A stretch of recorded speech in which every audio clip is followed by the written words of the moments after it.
Bien, buenos días. Vamos a empezar con esta grabación, con esta clase asíncrona, podríamos decir, lo que son los temas 5, 6 y 7 del temario de la materia, ¿vale? Voy a aprovechar para hacer un pequeño resumen que nos va a permitir ubicarnos donde nos encontramos. Si recordáis, en el primer tema lo que vimos es a partir de una muestra, a partir de un grupo, ¿qué podía yo hacer? Que fundamentalmente, si os acordáis, era pues realizar alguna estimación sobre algún determinado parámetro poblacional. Recordad que para realizar estimaciones sobre la media se utilizaba la media muestral, para realizar estimaciones sobre la proporción poblacional se utiliza la proporción muestral. De igual forma que cuando yo quiero realizar estimaciones sobre la varianza poblacional, lo que utilizo no es la varianza muestral, recordad que era la cuasi varianza muestral. En la práctica no se utilizan estimaciones puntuales, sino que se construye es un intervalo de confianza, un intervalo en el cual con una determinada probabilidad que uno fija, que el investigador fija, normalmente un 95% en ciencias sociales, en las ciencias naturales suele ser del 99%, en fin, la que sea, se construye ese intervalo de modo que el parámetro poblacional se encuentre dentro de esos límites con una probabilidad correspondiente al nivel de confianza. Eso es fundamentalmente el tema 1. Posteriormente, en el tema 2 lo que vimos es cómo contrastar hipótesis que el investigador hace en relación con un determinado parámetro poblacional.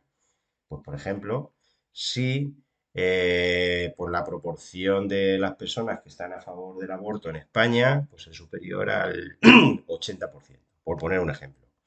O si la media de la altura de España actualmente pues es inferior a 1,85. Vale, fundamentalmente, lo que aprendimos es a construir o a realizar contrastes de hipótesis también en relación con los más importantes de los parámetros poblacionales. Hacer contrastes sobre la media, sobre la proporción y también sobre la varianza. Y estos son en esencia temas 1 y 2, siempre con una muestra. Bien, posteriormente en los temas 3 y 4 lo que vimos es que ya teníamos dos grupos extraídos de una determinada población, y lo que yo trataba de averiguar o de deducir es si había diferencias significativas, importante esta palabra, entre los dos grupos. Pues, por ejemplo, recordar los que preparan un examen con música clásica y los que no preparan el examen con música clásica. Lo hacen pues al uso, digamos que estudiando en silencio. Y yo voy a analizar si hay diferencias significativas entre la proporción de los que aprueban el examen del primer grupo, de los que estudian con música clásica, y la proporción de los que aprueban el examen sin haber recurrido a la música clásica. ¿Vale? Yo veo si hay diferencias, por ejemplo, también, otro ejemplo, entre pues, la media del sueldo de los hombres en España y la media de las mujeres en España. Es decir, que yo siempre tengo dos grupos y lo que trato de establecer es si hay diferencias significativas entre ellos en relación también a algunos de los parámetros poblacionales más importantes. Y esos son en esencia los temas 3 y 4. Tema 3, cuando las muestras son independientes, y tema 4, cuando las muestras son repetidas, ¿vale? O dependientes, que también se suele decir. Pues ahora saltamos a los temas 5, 6 y 7, en los cuales vamos a realizar estudios, vamos a contrastar hipótesis cuando tengo más de dos grupos, como mínimo tres, cuatro, cinco, lo que sea. En el tema 5, 6 y 7, si vais al libro, estamos hablando de 12, 13 y 14. 15, perdón, 12, 13, 14 y 15. Y en todos ellas vais a ver que en el encabezado de cada una de las páginas pone ANOVA. ANOVA significa análisis de la varianza, en inglés, Analysis of Varianza, análisis de la varianza, que después vamos a ver que es la técnica que yo voy a utilizar en el caso de más de dos grupos para ver si hay diferencias significativas entre ellos. Y es importante también que siempre veis arriba que pone ANOVA de un factor con muestras independientes, ANOVA de un factor con muestras relacionadas y ANOVA de dos factores con muestras independientes. La pregunta es, ¿qué es el factor? Aunque ahora después nos vamos a parar un poquito más despacio, tenéis que tener en cuenta que el factor es la causa que el investigador supone que va a provocar la diferencia si es que la hay entre los dos grupos. Volviendo a los ejemplos de los cuales ya os hablé antes, cuando yo estudiaba entre dos muestras independientes si hay diferencia o no entre la proporción de los que aprueban un examen o no estudiando con música clásica, pues el factor diferencial, el tratamiento entre comillas que también se llama en este contexto, es escuchar música clásica. Ese sería el factor. Cuando también hablé antes de que otra de las posibilidades sería ver si hay diferencias entre los sueldos de los hombres y de las mujeres, en este caso el factor diferencial entre los dos grupos, la causa que va a explicar, caso de que la haya, esa diferencia entre la media de los sueldos, sería en este caso el sexo, ¿vale? Y no confundir con los niveles. Los niveles son las posibilidades que en cada uno de los casos toma el factor. En el caso de la música clásica, el factor escuchar la música clásica tiene dos niveles, dos opciones, dos posibilidades, sí o no. En el caso del sexo, pues había dos niveles, hombre y mujer. Más o menos una vez que hemos metido ahí un poquito de lo que va el tema, pues vamos a ver en esta diapositiva pues lo que se nos viene encima. Primero vamos a ver una introducción que nos va a valer para enfocar el problema del contraste de más de dos grupos. Después nos vamos a centrar en más de dos muestras independientes con un solo factor, que sería este tema, ¿vale? Esta presentación va a ir del punto 2. La siguiente presentación o la siguiente clase iría del punto 3, cómo se lleva a cabo un contraste cuando tengo más de dos muestras relacionadas también con un solo factor. Y por último, más de dos muestras independientes con más de un factor, que sería ya el tema 7. Podríamos decir entonces que el tema 5 es el punto 2, el tema 6 es el punto 3 y el tema 7 es el punto 4. Obviamente, el punto más largo de este tema es la introducción, motivo por el cual pues esta va a ser más larga que las que van a seguir. Vale. Dentro de la introducción, pues aquí lo que hacemos es plantear pues una posible hipótesis de trabajo. Volvemos a recordar lo que ya os dije. En el tema 3, lo que yo quería probar es si entre dos grupos, vamos a poner otro ejemplo, los que toman café y los que no lo toman, antes del test de Cooper, sabéis que el test de Cooper es, bueno, por lo que uno es capaz de correr en 12 minutos. Entonces vamos a suponer el planteamiento de ese diseño es que yo a uno les doy café y a otros no. Yo lo que quiero ver es si hay diferencias significativas entre los que toman café antes de realizar el test de Cooper y los que no. Pero ahora, como dice ahí después del primer párrafo, lo que quiero es ir más allá. Yo lo que quiero es probar el efecto de diferentes bebidas, no solamente tomar café o no, que serían dos posibilidades. Yo quiero ver el efecto que provoca bien tomar un café, bien tomar una Coca-Cola o un vaso de agua, en relación con los metros recorridos en esos 12 minutos. Es decir, queremos ver si ese factor, me remito a lo que decía antes, ese factor, el factor en este caso sería la cantidad de cafeína que yo ingiero, que tendría, como veis, en este caso, tres niveles, tres posibilidades: café, Coca-Cola y agua. Agua podríamos ser cero cantidad de cafeína, se supone que el agua no lleva nada de cafeína. Y lo que yo quiero estudiar es si hay o no diferencias significativas entre esos tres grupos. Para yo realizar este estudio, podría plantear, según la situación 1, la siguiente posibilidad. A un grupo de alumnos, imaginemos los de primero A, les doy café. A otro grupo de alumnos, los de primero B, les doy Coca-Cola. A otro grupo de alumnos, los de primero C, le damos agua. Y analizamos si hay diferencias significativas entre las medias del espacio recorrido en cada uno de los grupos, ¿vale? Es un planteamiento. Pero otro planteamiento es el que viene en la situación 2. Por ejemplo, el martes 24 de noviembre a los alumnos de primero A les doy café y tras realizar el test de Cooper calculo la media de la distancia recorrida. A la semana siguiente, el 1 de diciembre, les doy Coca-Cola y lo mismo. Tras realizar el test, calculamos la media correspondiente a las distancias recorridas. Y por último, el día 8 de diciembre, a la siguiente semana, les doy un vaso de agua, vuelvo a realizar el test de Cooper y vuelvo a calcular la media. Y lo que yo tendría que analizar posteriormente es si hay diferencias significativas entre las tres medias obtenidas. ¿Vale? Según la situación 1, como ya aparece, fijaros que tendría más de dos grupos, tendría tres grupos, los de primero A, los de primero B y los de primero C, concretando en el ejemplo, los que toman café sería el primer grupo, los que toman Coca-Cola sería el segundo grupo y los que toman agua sería el tercer grupo, ¿vale? Y solamente hay un factor. A este tipo de diseño se le llama también intersujetos o intergrupos. Tenéis que acostumbrar mucho a esas palabrejas porque aparecen muchísimos después en las situaciones que nos van a plantear en los exámenes. Es un diseño intersujetos. Intersujetos es cuando hay grupos diferentes. Según la situación 2, pues evidentemente también tengo más de dos muestras.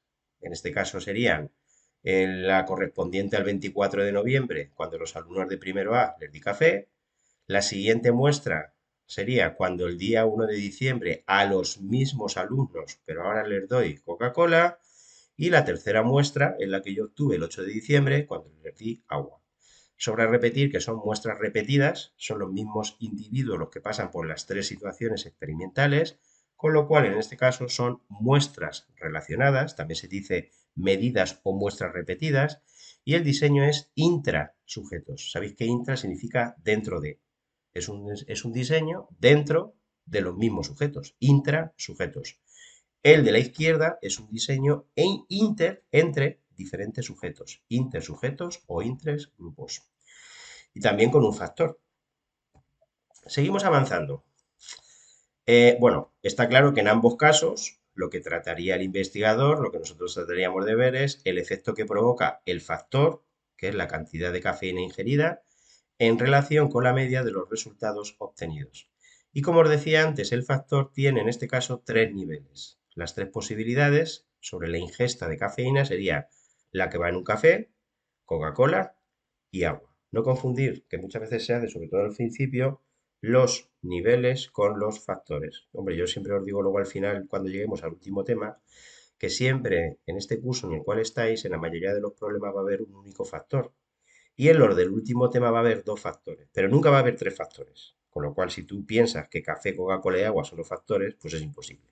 Serían los niveles, las posibilidades, las opciones, la variabilidad, como queréis decir, del factor. Situación 3 dice ahora, imaginemos que ahora lo que yo quiero probar es si a más cantidad de cafeína le corresponde una mayor cantidad de metros. Situación 3, a un grupo de primero A le damos 60 miligramos de cafeína, a otro grupo, primero B, les doy 26 miligramos de cafeína y a un tercer grupo, primero C, les damos 12 miligramos de cafeína. Como viene entre paréntesis, cantidades obtenidas al azar. Y comparamos las medias de las distancias recorridas en cada uno de los grupos. Situación 1. A un grupo primero A le damos café, a otro grupo primero B le damos Coca-Cola y a otro de primero C le damos agua.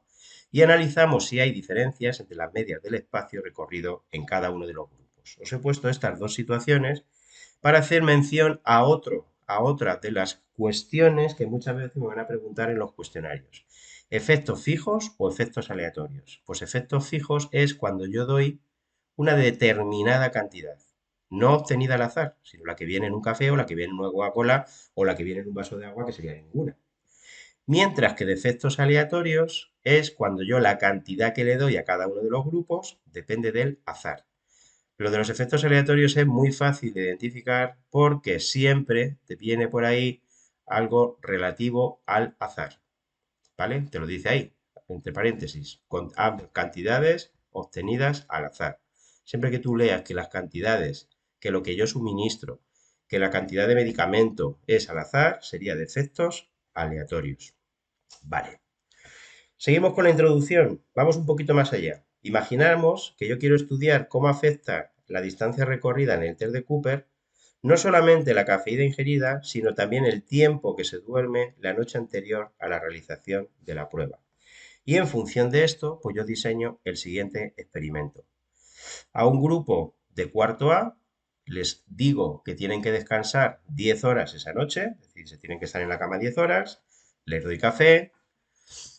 Al grupo de cuarto B también les digo que tienen que haber dormido, descansado 10 horas, y a ese grupo, sin embargo, les doy Coca-Cola. Y al grupo de cuarto C, que también han descansado 10 horas, les doy agua. Sin embargo, en los tres grupos de primero de bachillerato, primero U, primero V y primero W, les dije que descansasen 8 horas, al primero de los cuales les doy café, al segundo les doy Coca-Cola y al tercero les doy agua. Y por último, a los de segundo de bachillerato, segundo U, segundo V y segundo W, les digo que solamente pueden descansar 6 horas. A los de segundo U, que han descansado por tanto 6 horas, les doy café. A los del segundo V les doy Coca-Cola y a los del segundo W les doy agua.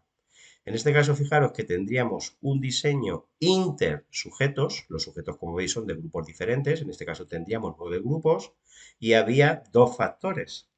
Las causas o las razones que pueden motivar, luego veremos si hay evidencias para decir que las hay, entre la media de lo que corren, pues se puede explicar por dos motivos o por dos razones. La cantidad ingerida de cafeína pero también el tiempo que han descansado. Y en este se dice que es un diseño 2 por 3, ¿vale? Vale.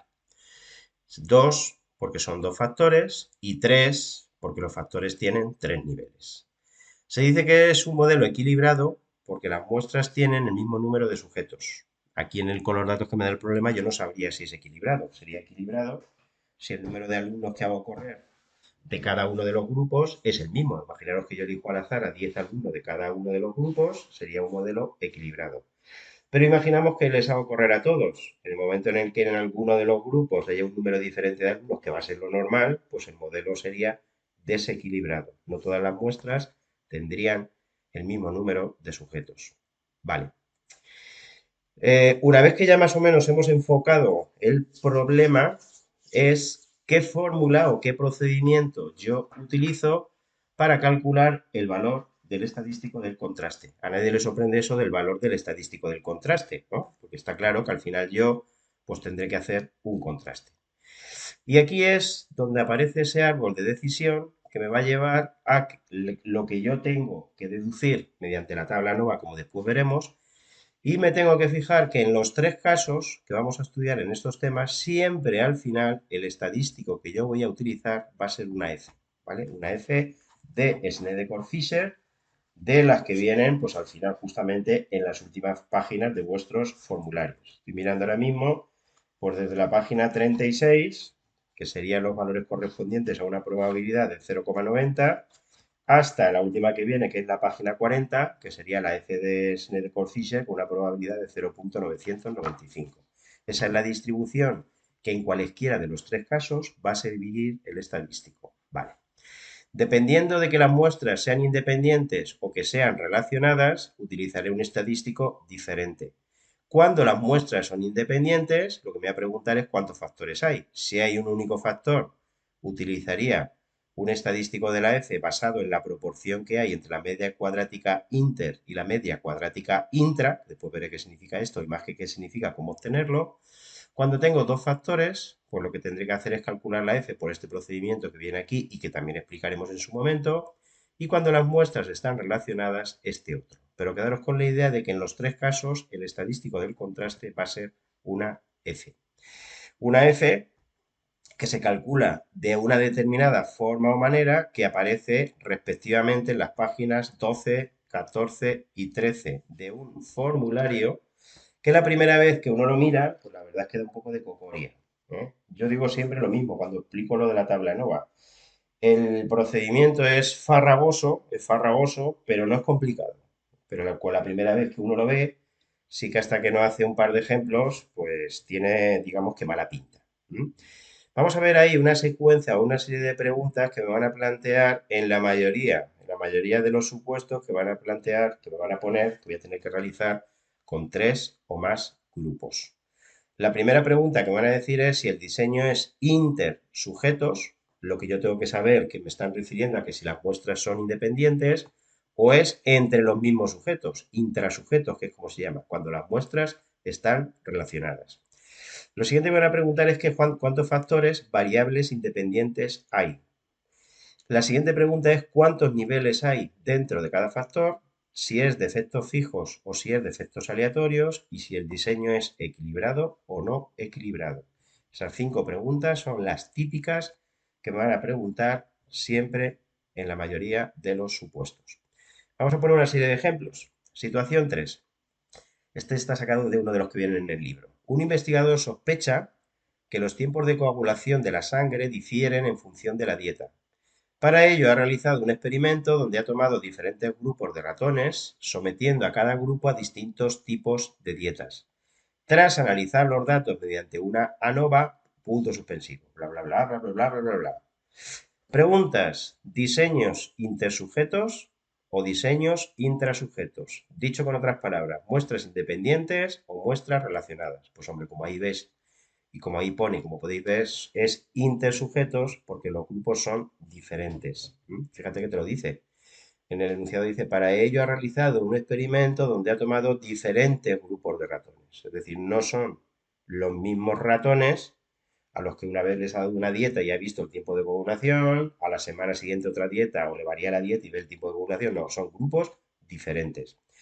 ¿Cuántos factores entre paréntesis variables independientes hay? Pues uno solo. El único factor que está provocando que haya diferencias entre el tiempo de coagulación o que sospechamos que las puede estar provocando, pues sería la dieta. ¿Cuántos niveles tiene cada factor? Pues no lo sabemos. Con los datos que me dice el problema, me dice que a cada grupo a distintos tipos de dietas, pero no me dice cuántos. Con lo cual no puedo responder a esa pregunta. ¿Efectos fijos o efectos aleatorios? Pues efectos fijos, porque nos hablan de tipos de dietas. Será pues una dieta vegetariana, una dieta a base de coliflor, me lo estoy inventando, por supuesto, una dieta mediterránea, tipo de dieta. ¿Vale? Pues que tendrá sus características específicas. Es decir, es una dieta que el investigador es capaz de identificar, porque al final si él ve que con este tipo de dieta mejora el tipo de coagulación, pues eso es lo que yo procuraré darle a los ratones. ¿Entendéis, no? Eh, ¿cuántos, ¿Cuántos niveles tiene cada factor? Bueno, perdón, ¿diseño equilibrado o no equilibrado? Pues tampoco lo sabemos con los datos del problema. Pasamos a otro. Un investigador sospecha, bueno, es el mismo. Lo que me dice aquí es que es un diseño intersujetos con un factor, es un resumen de lo anterior. Tipo de dieta, defectos fijos. No sabemos ni los niveles del factor ni el número de sujetos de cada grupo, pero yo sí sé que como es un diseño intersujetos, o lo que es lo mismo, con muestras independientes y con un único factor, pues me tendría que ir a la página 12. Situación 2. Un agrónomo desea conocer el efecto que tiene sobre el rendimiento de una variedad de trigo la adición de tres tipos diferentes de fosfatos: el fosfato A, el fosfato B y el fosfato C, abonos. Sabéis que los fosfatos son abonos. Para ello divide un terreno en 12 áreas del mismo tamaño y abona 4 parcelas con el fosfato A, 4 con el fosfato B y otras 4 con el C. A continuación, siembra trigo en cada una de las parcelas y después de la recolección mide la cantidad de trigo producida en cada una de ellas. La tabla 1 muestra el rendimiento obtenido en cada parcela en función del tipo de fosfato utilizado. Puntos suspensivos. Bueno, lo primero es el enunciado del problema. El problema yo creo que es también bastante sencillo, ¿vale? Un agricultor, bueno, un agrónomo, lo que quiere es saber el efecto diferencial o no que tres tipos de fosfato provocan sobre el rendimiento cuando él cultiva trigo. Y el experimento que él lleva a cabo para realizar el estudio es bastante sencillo. Coge un terreno, lo divide en 12 partes, ¿vale? Y en 4 de cada una de ellas, es decir, en la tercera parte pone el fosfato A en 4 de los trozos, en otras 4 el B, en otras 4 el C. Después lleva a cabo la recolección y calcula la media obtenida, el rendimiento obtenido en cada parcela, y lo que va a hacer después es compararlo. Pues aquí seríamos nosotros los que tendríamos que responder. Diseños intersujetos, las muestras son independientes, o intrasujetos, las muestras son relacionadas. Pues hombre, son independientes, porque no repite las parcelas. Otro experimento podría ser que el primer año todo el terreno o las 12 parcelas las pone con el fosfato A, al año siguiente con la B y al año siguiente con la C. En este caso sí que sería de muestras repetidas, porque todos los individuos, en este caso todas las parcelas, pasarían por las tres situaciones experimentales, pero no es el caso. En este caso, de las 12 zonas que él tiene, 4 de ellas pasan por la situación experimental A, es decir, en 4 de ellas pongo el fosfato A, en otras 4 el fosfato B y en otras 4 el fosfato C. Muestras independientes. Muy bien. ¿Cuántos factores hay? Pues el único factor que aparece en el problema y que puede ser la causa o la razón de que el rendimiento varíe, pues es el tipo de fosfato, el fosfato. No confundir los tipos de fosfato, que son tres, con que tú respondas que hay tres niveles. No, perdón, que hay tres factores.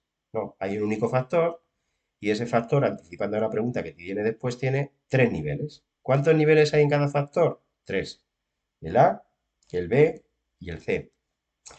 ¿Efectos fijos o efectos aleatorios? Pues hombre, efectos fijos, porque se supone que yo he hecho un tipo de fosfato. Pone tres tipos diferentes de fosfato. Imaginaos que vienen en una bolsa, en la que viene el abono, y en esa bolsa vendrá pues la composición. Tantos miligramos de no sé qué, tantos miligramos de no sé cuánto, es decir, es un tipo no al azar, un tipo concreto. ¿Diseño equilibrado o no equilibrado? Pues así, aquí sí que lo sabemos. Diseño equilibrado. En cada uno de los grupos hay 4 parcelas. Hay 4, entre comillas, individuos. No son individuos, son parcelas. Bueno, ahí viene lo que acabamos de decir. Con lo cual, en este caso, también me tendría que ir a la página 12 del formulario. Se trata de un diseño con muestras independientes o intersujetos y con un único factor que tiene 3 niveles. Otra situación experimental, situación 4. Un investigador está interesado en determinar los efectos de dos estrategias de aprendizaje a las que él llama A y B en la memorización de listas de sílabas, una fácil y la otra difícil. Dice aquí que la combinación factorial de estas dos variables independientes produce 4 condiciones experimentales, está claro. La primera condición experimental sería que yo siga la estrategia A y que tenga que memorizar una lista fácil. La otra sería que siguiendo una estrategia A me toque memorizar una de las difíciles. La otra sería que siguiendo la estrategia B yo pretenda memorizar una lista de sílabas fácil. Y la última, que siguiendo la estrategia B pretenda yo memorizar una lista C. Perfecto. Dice ahora, un total de 24 sujetos han sido asignados al azar a las 4 condiciones experimentales, 6 a cada una de ellas. 6, vuelvo a repetir aunque sea pesado, que siguiendo la estrategia A le decimos que memorice una fácil, otros 6 que siguiendo la estrategia A le decimos que memorice una difícil, otros 6 que siguiendo la estrategia B una fácil, y los últimos que siguiendo la estrategia B pretendan memorizar una lista difícil.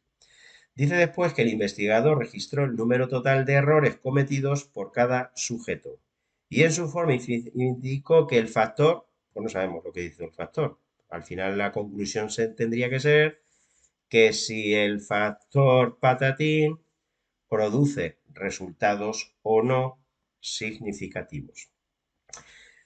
La pregunta es, ¿muestras independientes o muestras relacionadas? La pregunta que me tengo que plantear es, ¿el mismo grupo de sujetos pasa por todas las condiciones experimentales? ¿O al igual que ocurría antes en el del abono, hay una serie de sujetos que pasan por cada una de las 4 condiciones experimentales? Pues la respuesta es que son independientes porque es esto último lo que él hace. Por lo tanto, no, porque son independientes, son muestras independientes. ¿Cuántas variables independientes hay? Pues hay 2 variables independientes, ¿vale? Las variables independientes son aquellas que influyen en el resultado de lo que ocurre, ¿vale? Esas son las variables independientes. Pues en principio hay 2 variables independientes, que son el tipo de estrategia y el tipo de lista. Por tanto, en este caso habría 2 factores, ¿vale? Hombre, eso también es fácil de ver si veis después del primer punto que pone la combinación factorial de estas 2 variables independientes, pues casi que te lo está diciendo. Es una combinación factorial de 2 factores, de 2 variables independientes. Los factores son las variables independientes. ¿Cuáles son las variables independientes que influyen en la memorización? Pues son el tipo de estrategia, pero también el tipo de lista. Por tanto, hay 2 factores que son la estrategia y otro que es el tipo de lista. Me preguntan después que cuántos niveles tiene cada factor, esto está sacado de un examen, con lo cual es fácil darse cuenta de que hay más de un factor. Pues el primero, que sería la estrategia, tiene 2 posibilidades, 2 niveles, que serían A y B, estrategia A y estrategia B, y el tipo de lista, pues también tiene 2 niveles. La lista puede ser o fácil o difícil. ¿Efectos fijos o efectos aleatorios? Pues está claro que efectos fijos. ¿Mm? En relación con las estrategias de aprendizaje son o la A o la B, que no me dice cuáles son, pero son esa o esa. Y en el caso de la memorización del tipo de sílabas, pues está claro que hay una fácil y otra difícil. ¿Diseños equilibrados o no equilibrados? Pues equilibrado. En cada grupo experimental hay 4 sujetos. Muy bien. Sería por tanto de un diseño intersujetos con 2 factores, como viene ahí entre paréntesis, la estrategia de aprendizaje el primer factor y la dificultad de la lista el segundo factor, de efectos fijos.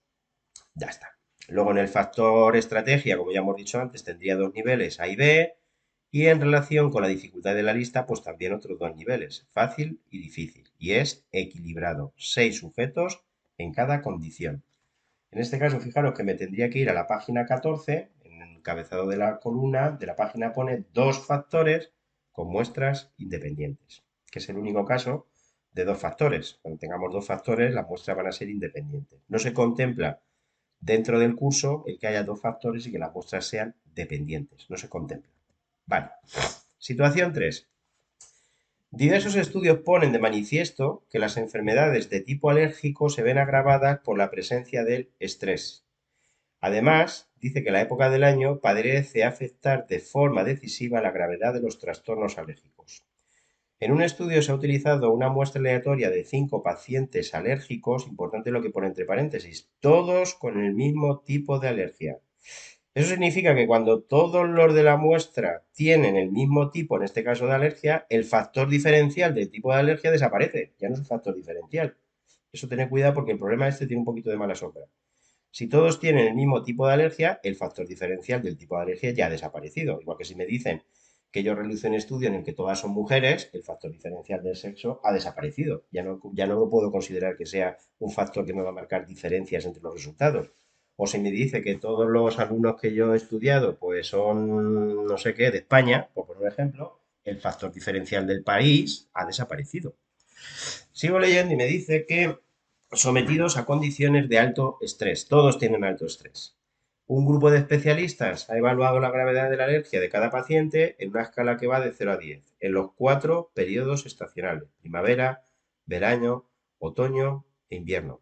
Para analizar estos datos, el investigador utilizó una ANOVA cuyas razones básicas aparecen a continuación. Luego haremos ese problema, porque viene hecho.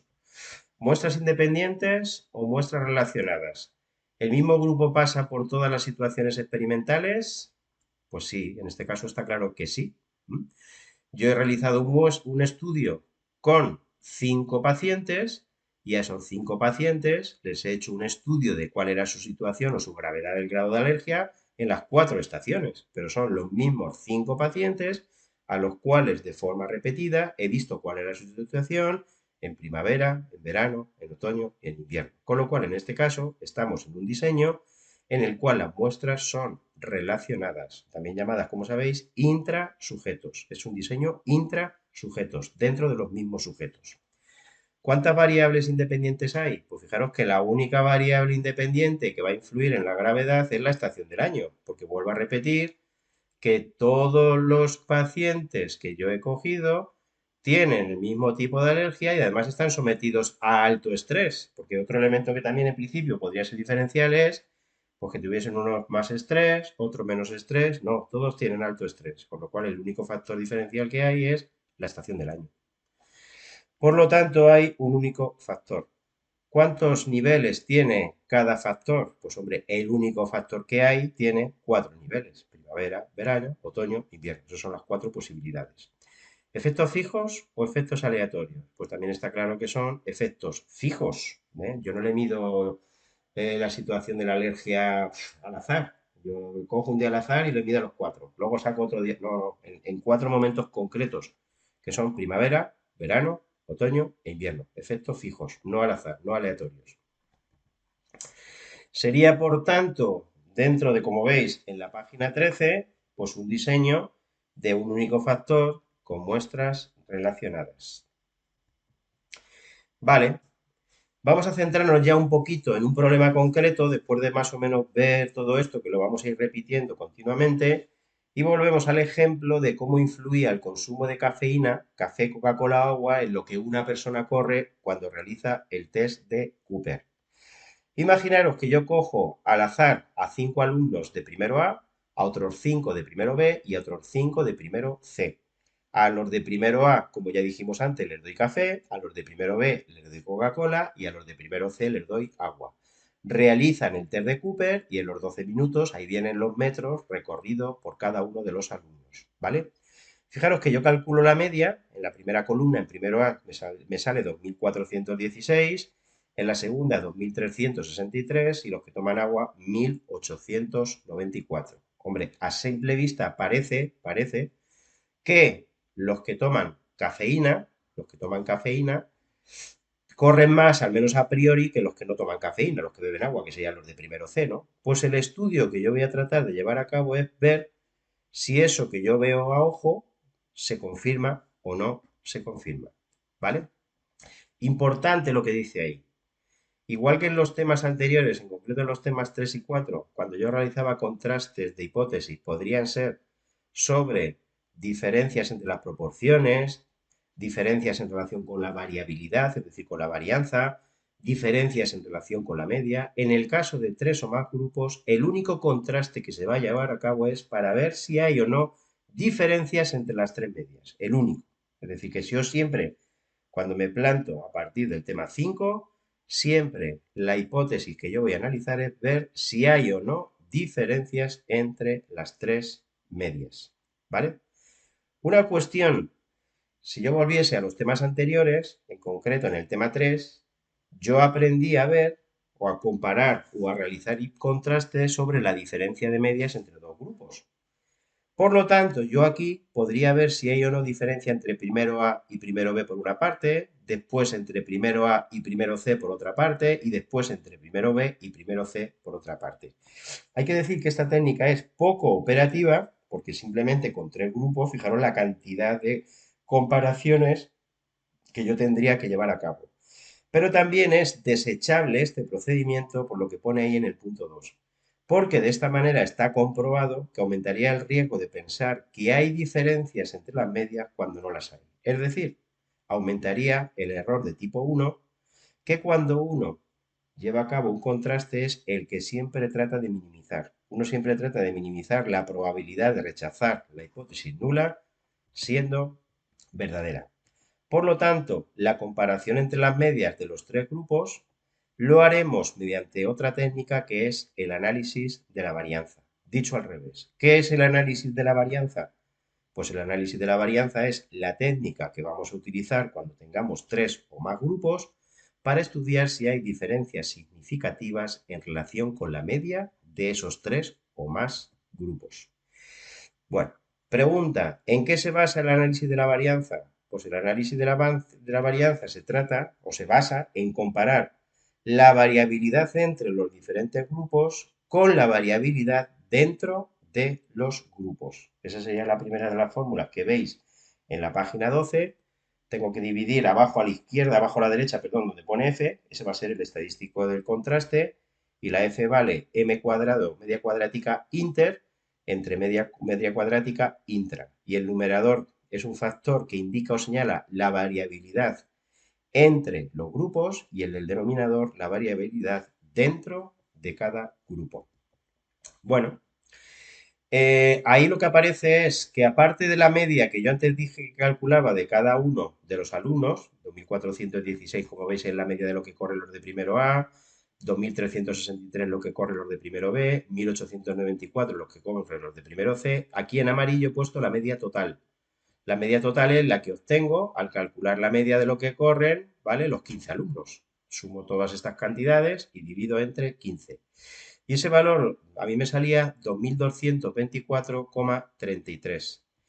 El modelo de análisis de la varianza se basa, esta diapositiva es muy importante porque esta es una pregunta que aparece en muchos de los test o cuestionarios, es que la puntuación de cada individuo, lo que aparece aquí con el I sub IJ, el I sub IJ, puntuación de cada individuo, se puede expresar a partir de la media total más un elemento propio del grupo en el cual está ese individuo, en ese caso ese alumno, más un elemento diferencial intrínseco o propio de cada individuo y que marca la ubicación de ese individuo en relación dentro de su grupo.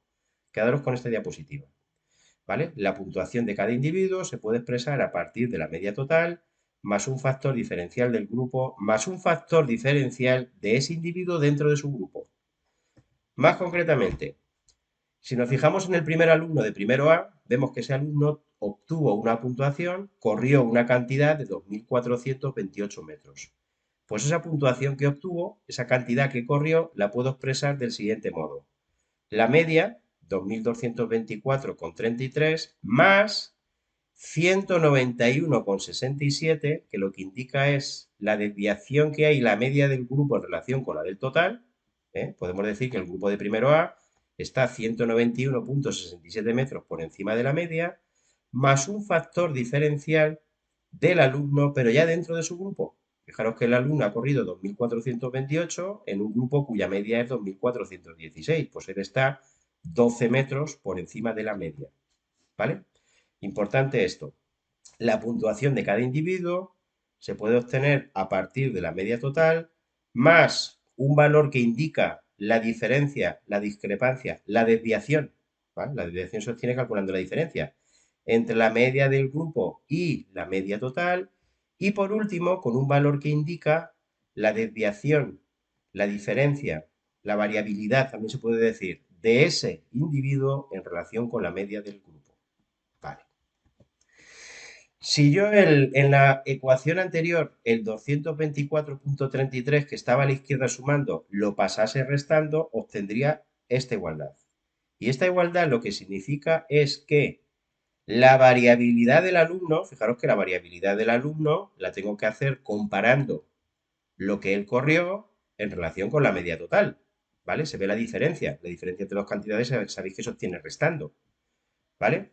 Pues la variabilidad de ese alumno en relación con el total la puede obtener a partir de la variabilidad del grupo en relación con la media total más un factor diferencial del alumno en relación con su grupo. Es decir, que la variabilidad de lo que corre el alumno la puedo expresar a partir de la variabilidad del grupo en el cual se encuentra en relación con la media total y de otra variabilidad que marca la diferencia que hay entre el alumno y la media del grupo en el cual se halla. Y esto que acabamos de decir es lo que viene aquí abajo. La variabilidad total la puedo expresar a partir de la variabilidad inter entre grupos más la variabilidad intra dentro del grupo. Vale. La variabilidad intra, la variabilidad dentro del grupo, se llama también la variabilidad del error, también se llama la variabilidad no explicada por el factor. ¿Por qué se llama así? Pues porque hay valores diferenciales o intrínsecos de ese individuo que no son expresables ni a partir de la media total ni a partir de la media del grupo en el cual está. La idea es la siguiente. Si desde la hipótesis o desde la perspectiva del investigador el factor diferencial que va a determinar lo que un alumno corre o deja de correr es la ingesta o cantidad de cafeína que ha tomado, a priori o en principio todos los alumnos que toman un café, todos deberían correr lo mismo. Al igual que, por ejemplo, todas las personas a las cuales le doy 12 miligramos de un ansiolítico deberían tener el mismo grado de ansiedad. Todos los que toman una Coca-Cola a priori deberían correr lo mismo. ¿Qué ocurre en la práctica? Que eso no es así, porque hay factores intrínsecos de ese alumno que hacen que corra más o menos aún estando en el mismo grupo diferencial. Es decir, aún habiéndole dado a todos los alumnos de primero A un café, pues hay alumnos que corren más y otros que corren menos. ¿A qué se puede deber? Pues a otras causas que no tengan nada que ver con la cantidad de cafeína. Por eso se llama la variabilidad del error. ¿Vale? No tiene nada que ver con el factor. Por ejemplo, pues no lo sé, chicos y chicas, sin entrar en qué es mejor o qué es peor, pero en una prueba atlética los chicos corren más que las chicas, eso es un factor, ¿no?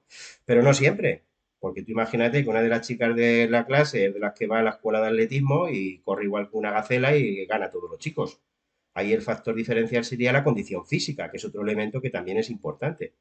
Tenéis que daros cuenta que esos son factores intrínsecos del individuo que no tienen para nada que ver con la situación experimental que yo me planteo. No tiene nada que ver en este caso con la ingesta o no ingesta de cafeína. Vale. Supuestos para poder llevar a cabo el ANOVA es la independencia. La independencia es que todos los sujetos que hay en cada uno de los grupos han de ser independientes. Y un elemento o un factor que hace o que asegura esa independencia es que hayan sido elegidos al azar. Si han sido elegidos al azar, podemos asegurar que se cumple el supuesto de independencia.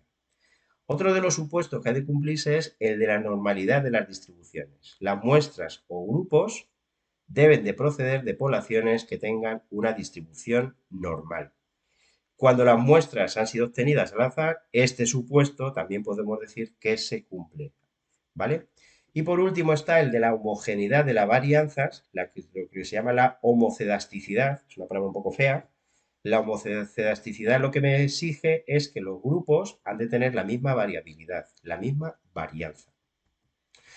Bueno, hemos hablado mucho de variabilidad y de varianza y os pongo esta diapositiva para que visualicéis, a ver, esto es del año pasado. Esto es una distribución normal, la media, pues es el valor que se sitúa en el medio y que se corresponde con el elemento que tiene mayor probabilidad, lo más probable, ¿no?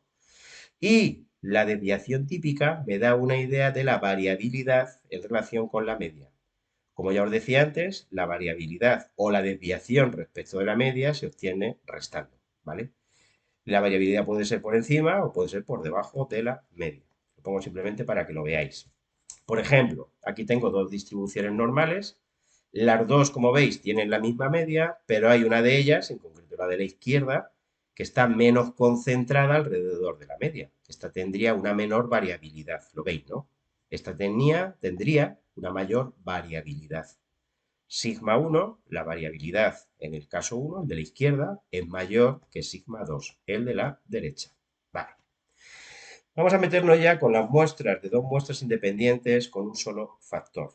Si os vais a la página 12, el estadístico del contraste F es MC e inter entre MC intra, es decir, la media cuadrática inter entre la media cuadrática intra. Vale. Ahí viene una imagen y vamos a ver cómo podría yo diferenciar la situación de la izquierda en relación con la situación de la derecha. Fijaros que la situación de la izquierda es que las cuatro muestras, como veis, las cuatro muestras provienen de la misma población. Sin embargo, en el caso de la derecha, sin yo saberlo, porque yo evidentemente no sé cuál es la situación en la que me estoy, hay tres de las muestras que provienen de una población A y otra de un grupo diferente de esa población B, ¿vale? Entonces, sabemos que ha de cumplirse el supuesto de que la variabilidad dentro de cada grupo ha de ser la misma, la homocedasticidad que acabamos de decir hace un momento. Por lo tanto, la media cuadrática intra será el mismo en los dos casos, ¿vale? Será la misma. ¿Por qué? Porque dentro de cada uno de los grupos la variabilidad debe ser la misma. Es decir, que a la hora de calcular el estadístico del contraste, digamos que el denominador va a ser el mismo estando en la situación de que los cuatro grupos provienen de la misma población, frente a situaciones en las cuales tres de los grupos provienen de una de ellas y otro de una segunda. Vale, perfecto. Y aquí lo que os he señalado es en la línea azul la media de los cuatro grupos, que coincide, como veis, con la media de A, y aquí he señalado la media también de los cuatro grupos. Cada uno de ellos tendría su media, y haciendo las medias de las medias me saldría este valor A, que fijaros que más o menos pasa por el lugar donde se unen las dos, ¿vale? Y en rojo lo que os he señalado es la variabilidad de cada grupo en relación con la media. En el caso del primero ninguna, coincide exactamente. En este caso sería este trocito, aquí sería este trocito y aquí sería este trocito. Recordad que la variabilidad se mide viendo la diferencia entre el valor de la media de ese grupo y la del total. Si me voy ahora a la situación de la derecha, indicando las mismas situaciones, evidentemente lo que yo veo es que en la parte de la derecha, la variabilidad que hay entre cada grupo y la media total es mucho mayor que en el caso de la izquierda. ¿Vale? M cuadrático inter, precisamente lo que mide es estas líneas rojas. La variabilidad entre los grupos. Media cuadrática inter, la parte roja. Por tanto, en el segundo caso, en el que está a la derecha, el valor del estadístico del contraste, F2, es mayor que F1. Y la conclusión a la que yo tengo que obtener es que valores grandes del estadístico del contraste que yo voy a obtener mediante la página 12 se corresponden con situaciones de medias diferentes en algunos de los grupos. Vale. En todos los casos, ya lo hemos dicho antes, el contraste que voy a hacer es, la hipótesis nula es que todos los grupos tienen la misma media. La hipótesis alternativa es que al menos hay un grupo cuya media es significativamente diferente de los demás. En la situación A, la respuesta es que efectivamente todos los grupos tienen la misma media, es decir, me tendría que decantar por la hipótesis nula, pero en el caso de la situación B, al menos hay un grupo, el segundo en este caso, cuya media es significativamente diferente de los demás. La pregunta es cómo esto que yo veo a ojo lo hago operativo a partir de la F. Bueno, pues esa es la situación. En este caso, para llegar a la conclusión de por cuál me decanto, pues tendrá que haber un valor a partir del cual me quedo con la hipótesis nula y otro valor y a partir de ese rechazo la hipótesis nula. ¿Sabéis cómo se llama eso? Pues el valor crítico. ¿Mm? Para calcular el valor crítico, la distribución que tengo que utilizar, ya lo dijimos antes, es una F con n y con m grados de libertad. Cuando el estadístico del contraste F cae en la zona gorda, me quedaré con la hipótesis nula, que sería esta situación. Las cuatro medias provienen de la misma población, porque no hay diferencias significativas entre la media de los cuatro grupos. En el caso de la derecha, cuando yo calculase la F me quedaría en la zona pequeña, en la zona estrecha, en la zona donde rechazo la hipótesis nula. Y la conclusión sería que al menos hay uno de los grupos cuya media es diferente. Luego después analizaré cuál. En este caso abajo se ve que ese grupo es el segundo. Vale. Con menos rollo, vamos a hacer un problema concreto volviendo al ejemplo del cual ya hemos hablado antes, ¿no? Queremos probar que el efecto, bueno, lo hemos leído un montón de veces, ya vemos lo que hacemos. ¿Qué tengo que hacer? Pues ahora ya voy a seguir página 12 desde el principio hasta el final. Fijaros que por columnas, según viene en la página 12, tengo que poner los diferentes niveles del factor. El primer nivel es café, el segundo es Coca-Cola y el tercero es agua. He puesto entre paréntesis de dónde son.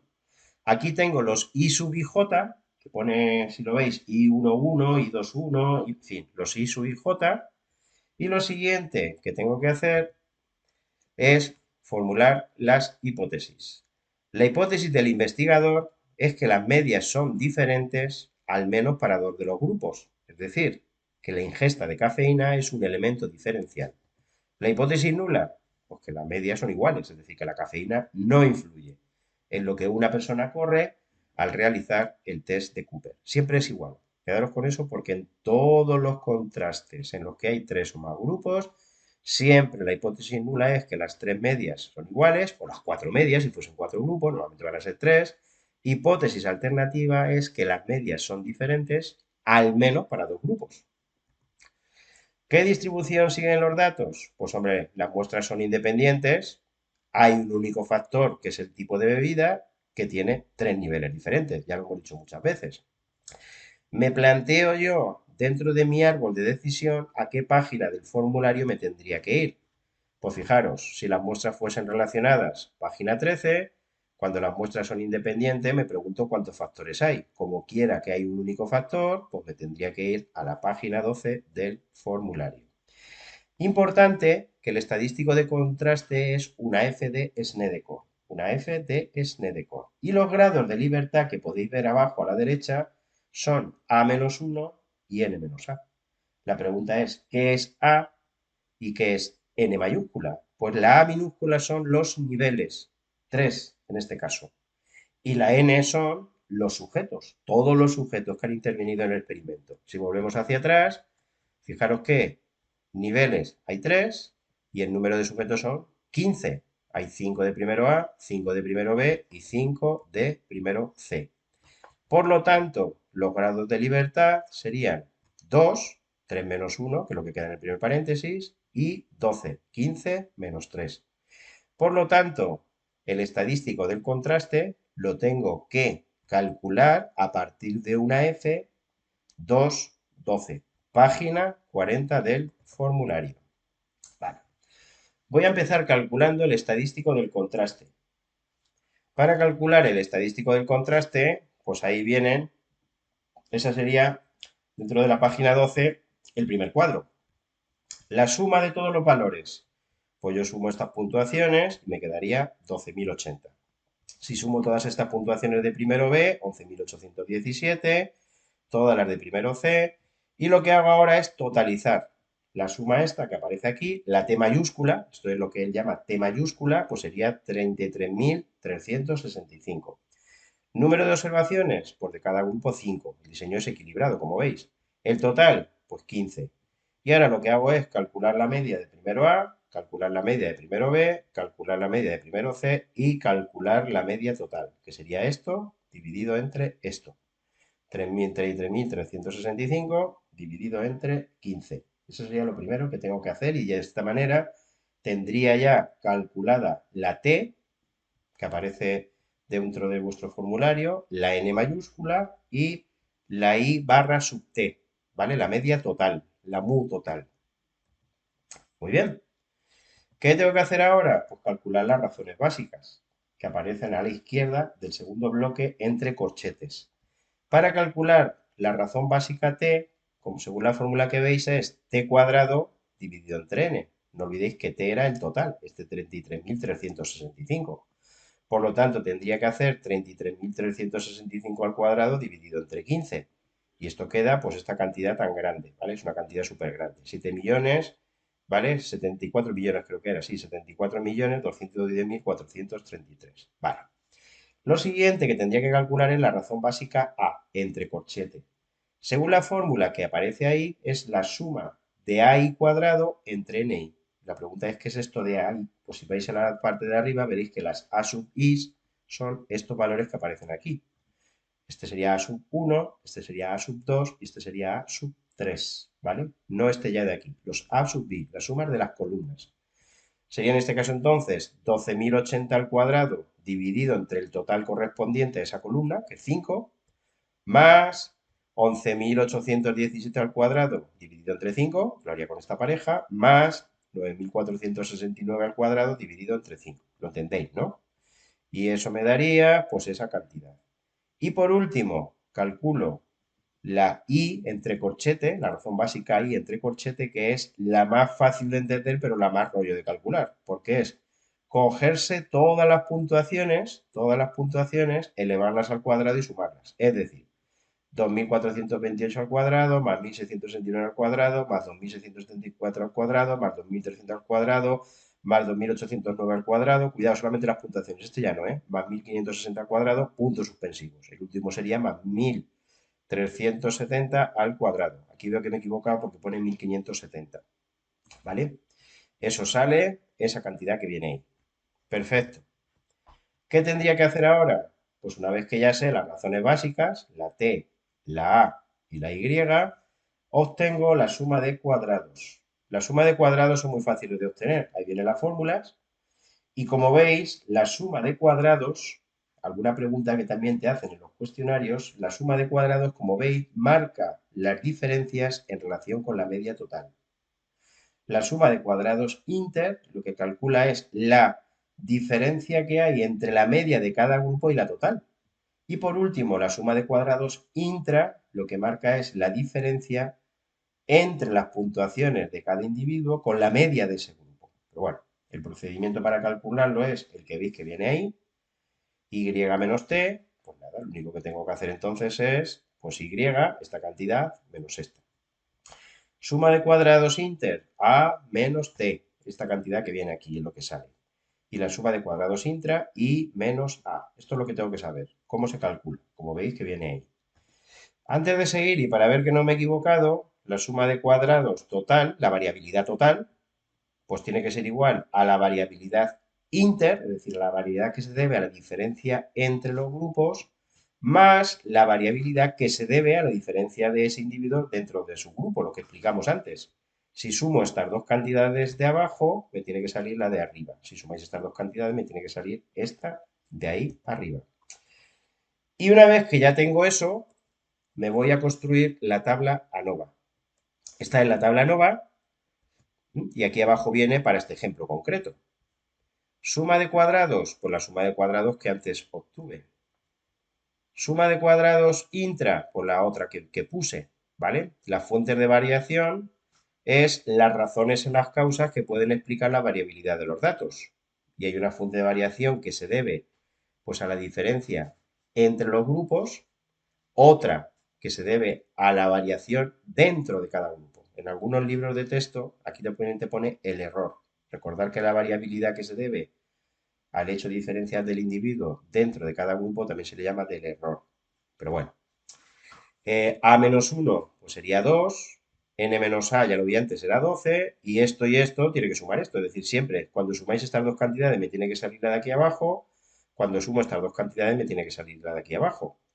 ¿Qué hago para calcular ahora la media cuadrática? Pues para calcular la media cuadrática, divido la suma de cuadrados entre los grados de libertad. Siempre se divide esto entre esto. ¿Qué hago para obtener la media cuadrática intra? Pues para obtener la media cuadrática intra, igual divido esto entre 12. Y por último, para obtener el estadístico del contraste, divido la media cuadrática inter, este 413.511, entre la media cuadrática intra, este 321.538. Y ahí tendría, por fin, el estadístico del contraste.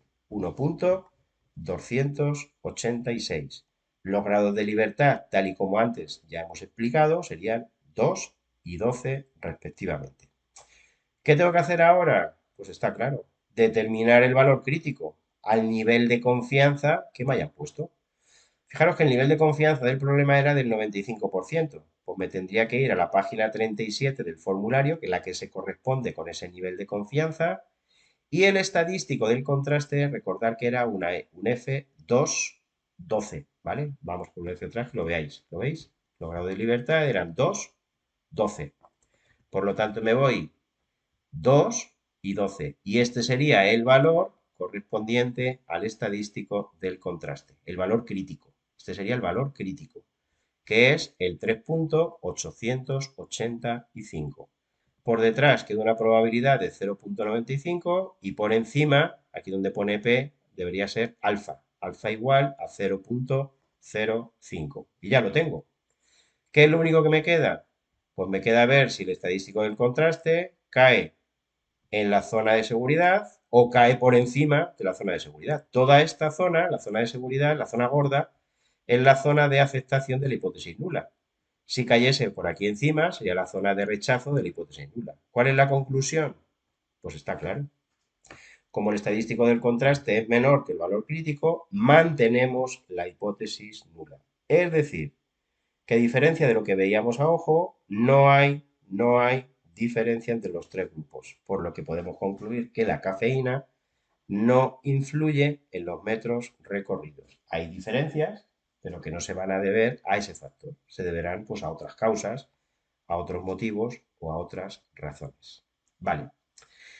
Vamos a ver ahora otra situación que es la situación 2. Ya hemos dicho antes, el experimento, ¿no? Un agrónomo desea conocer el efecto que tiene sobre el rendimiento de una variedad de trigo la adición al terreno de tres tipos diferentes de fosfatos. Para ello coge un terreno y lo divide en 12 partes, echando en 4 de ellas el fosfato A, en 4 de ellas el fosfato B y en las 4 restantes el C. A continuación siembra trigo en todas ellas, lo recoge y mide la cantidad de trigo producida por cada superficie. Bueno, entre paréntesis te dice las unidades, en hectolitros por hectárea. Bueno, las unidades pues nos dan igual. Con un nivel de confianza del 95%, pues esa es la situación. Vale. Aquí, bueno, pues el planteamiento es bien sencillo. Él coge su terreno, lo divide en 12 partes. En esas 12 partes, en 4 de ellas pone la A, en las que obtiene un rendimiento, como veis aquí, de 48, 49, 50, 49, etcétera, etcétera. Vale. Primera pregunta. ¿Diseños intersujetos o intrasujetos? Más digerido. ¿Las muestras son independientes o las muestras son relacionadas? Más digerido aún. ¿Todos los terrenos en este caso pasan por todas las situaciones experimentales? Pues no.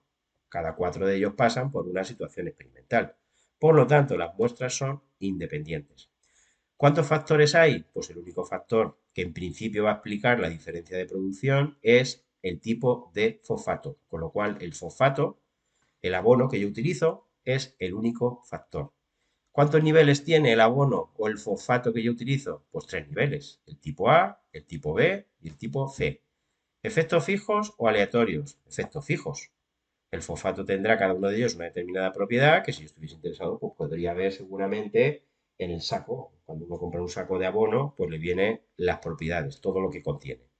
¿Diseño equilibrado o no equilibrado? Pues equilibrado. En todas las muestras hay el mismo número de individuos, entre comillas, serían terrenos, cuatro terrenos hay en cada muestra. Vale, ahí viene un resumen pues, de todo esto que hemos contado. Vale, bueno, esas son las posibles preguntas que te pueden que te pueden plantear, ¿no? Por ejemplo, aquí, se trata de un diseño o apartado A, de una muestra con 12 observaciones. Bueno, eso es casi un asunto, pero bueno. B, de un factor con 3 niveles, entre paréntesis, tipo de fosfato. Pues esa es, evidentemente, ¿no? Y la C, de un factor, parcela de terreno con 4 niveles. Pues evidentemente que no. Se trata de un diseño factorial a 3 por 4 intersujetos. Pues no. 3 por 4 es, siempre que me dan un por algo es cuando hubiese dos factores, ¿vale? Este sería de un factor con 3 niveles, 1 por 3 también podríamos poner, y de un factor con 3 niveles, pero aquí la que falla es esta, intrasujeto. Sería intrasujeto si las muestras fuesen repetidas. El diseño presentado es A, de efectos fijos, pues es verdad. Desequilibrado, mentira. Desequilibrado es cuando no todos tuviesen el mismo número de individuos. Y las dos opciones anteriores son correctas. Pues no, sería la C si aquí me hubiese puesto equilibrado. Es equilibrado y de efectos fijos.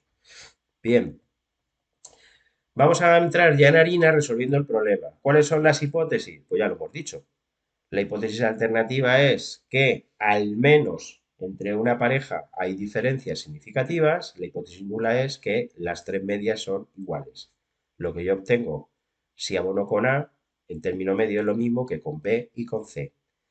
La pregunta en relación que me hacían en el examen, ¿cuál es la hipótesis nula? Pues la B es la pregunta correcta, que la media que obtengo con el fosfato A es la misma que utilizando el B y la misma que utilizando el C. ¿Qué distribución siguen los datos? Pues una F de Nedecorp. Pero vamos, eso no hace falta. En todo siempre es una F de Nedecorp. Perfecto. Y vamos a hacer el problema. Ahí viene pues hecho el problema. Cuidado, Cuidado esto porque es importante que tengo que poner los niveles en las columnas. Si volvemos hacia atrás, hay veces que tienen un poquito, no sé si de mala sombra, pero fijaros que me lo han puesto en filas. Es como si yo girase la pantalla del ordenador. ¿Mm? Lo tengo que poner en columnas. Aquí van los factores.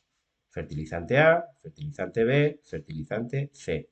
Aquí pongo, entre comillas, lo que corrió cada uno de ellos, lo que produjo en este caso cada terreno, y vuelvo a recordar, primero pongo las sumas, siguiendo la página 12, el número de observaciones, aquí veo que el diseño es equilibrado, y la media, por 196 entre 4, 192 entre 4, y aquí lo mismo, el total entre el número de observaciones que me queda 49. Vale. Hombre, a simple vista se ve que hay diferencia, pero posiblemente menos que en el caso anterior. Pero sin embargo vais a ver ahora que va a ser curioso, porque en este caso sí que va a haber diferencias significativas, aun en contra de lo que uno parece prever cuando observa, cosa que antes no ocurría. Pero bueno, ¿qué voy a hacer? Pues voy a calcular en primer lugar las tres razones básicas. En primer lugar la t, que es t cuadrado dividido entre n. 588, que es el total, la t, como veis, elevado al cuadrado y dividido entre la n mayúscula, que son 12. Y eso me queda 28.812. Perfecto. Lo siguiente que tendría que hacer es calcular la razón básica A, la que viene entre corchetes, que es el sumatorio de los A sub i cuadrado entre n sub i. Recordar que las A sub i son las sumas de cada una de las columnas de cada uno de los niveles. Sería 196 al cuadrado dividido entre 4, más 192 al cuadrado dividido entre 4, más 200 al cuadrado dividido entre 4. Y eso sale 28.820. Y por último, la sumatorio de todas las puntuaciones al cuadrado. Esa es la razón básica y. 48 al cuadrado más 49 al cuadrado, es decir, todas las puntuaciones, ¿eh? La primera sería la 48, la última la 50, todas al cuadrado. Y eso me sale 28.826. Una vez que ya tengo las tres razones básicas, para calcular la suma cuadrática inter, pues hago A menos T, este valor menos este, que queda 8. La suma cuadrática intra me queda 6 y la suma cuadrática total me queda 14. Antes de seguir, esto más esto, me tiene que quedar esto. La suma cuadrática total tiene que ser igual que la suma cuadrática inter más la suma cuadrática intra. La variabilidad total se debe a la suma de la variedad expresada o debida a las diferencias entre los grupos más la variabilidad que se debe a las diferencias entre ese individuo dentro de cada grupo. Y tabla nova. Esa es la tabla nova y esto sería en este caso. Fuentes de variación, pues inter, tengo que poner la suma de cuadrados inter, que era 8, los grados de libertad, que en este caso son 3 menos 1, recordar que la A es el número de niveles, 3, 3 menos 1, 2, y la media cuadrática, que recuerdo que lo que me indica es una medida que me informa sobre la variabilidad entre los grupos, sería este número 8 dividido entre este, 4. Después calcularía la intra, la suma de cuadrados intra 6, como estuve antes a partir de las razones básicas. Aquí tengo que poner n mayúscula 12 menos 3, 9, n menos a, como veis. Y por último, la media cuadrática intra, 6 novenos. Eso sería 0.6666, redondeando a dos decimales, 0.67. Y esta media cuadrática intra me informa de la variabilidad entre, ¿vale? Dentro, dentro de cada grupo. Y por último la f. Para calcular la f divido este valor entre las dos medias. La media cuadrática inter entre la media cuadrática intra. Y eso queda en este caso 6. Por lo tanto, el estadístico del contraste vale 6. Y los grados de libertad son respectivamente, aquí lo veis, 2 y 9. Preguntas que me hacían, pues la pregunta 3 de este supuesto eran que los grados de libertad del estadístico F del contraste valen, apartado A, 3, 9, pues no es cierta. 2, 11, pues no es cierta. 2, 9, esa es la que es cierta, sería C. Cuarta pregunta, el estadístico del contraste para evaluar la significatividad del tipo de fosfato vale aproximadamente, bueno, pues aquí están las opciones, la A6, que es la correcta como veis, la B 3,295, la C 0.392. Luego me dice aquí que la variación o la variabilidad, me dice la variación, la variabilidad entre tratamientos, ¿cuánto vale? Pues ya lo he dicho antes. Lo que mide la variación o variabilidad entre los tratamientos, pues es la media cuadrática inter, que en este caso, como veis, vale 4. Y la variación o la variabilidad intra de los tratamientos, vale aproximadamente, pues 2 tercios, ¿vale? 2 tercios es lo mismo que 6 novenos, pero vamos, si hacéis la cuenta 5 entre 3, veréis que nos sale 0,67, 4 entre 3 nos sale 0,67, 2 tercios sí sale 4,67. Vale. A ver, hay problemas en los que me dan, es una observación para uno que voy a hacer luego. En la práctica, en la mayoría de los problemas de un examen no te piden que hagas todo, sino que te dan directamente esto de aquí arriba, te da la suma cuadrática inter, la suma cuadrática intra, tú deduces la suma cuadrática total, que sería la suma, y a partir de ahí, pues tú te calculas el estadístico del contraste. Vale. Antes de seguir, vamos a terminar este. Para determinar el valor crítico, pues me voy también a la página 337 del formulario porque el nivel de confianza es igual que antes del 95%, los grados de libertad son 2 y 9 y el valor crítico, como podéis ver ahí, es 4.256. Y ya lo único que me queda por hacer es, ¿qué? Pues comparar. ¿Dónde cae el 6? Pues evidentemente el 6 que cae por encima. A diferencia de antes, cae en la zona estrechita. ¿Qué puedo yo afirmar entonces? Pues que se acepta la hipótesis alternativa. Por tanto, sí que influye el tipo de fosfato en el rendimiento. Preguntas que me hacen en la 10. ¿El tipo de fertilizante ha resultado significativo? A. Sí, porque la media cuadrática intre es superior aproximadamente 6 veces a la media cuadrática inter. Bueno, eso es una gilipollez con un piano. No, porque la suma cuadrática intra es igual a la suma cuadrática inter, indicando que la variabilidad asociada al tratamiento es casi idéntica a la del error. Bueno, de salir corriendo. Y la C, pues la que es sí, porque la F obtenida 6 es superior al valor crítico, que era 4.256. Esa es la explicación. La correcta sería la C. Importante lo que sigue.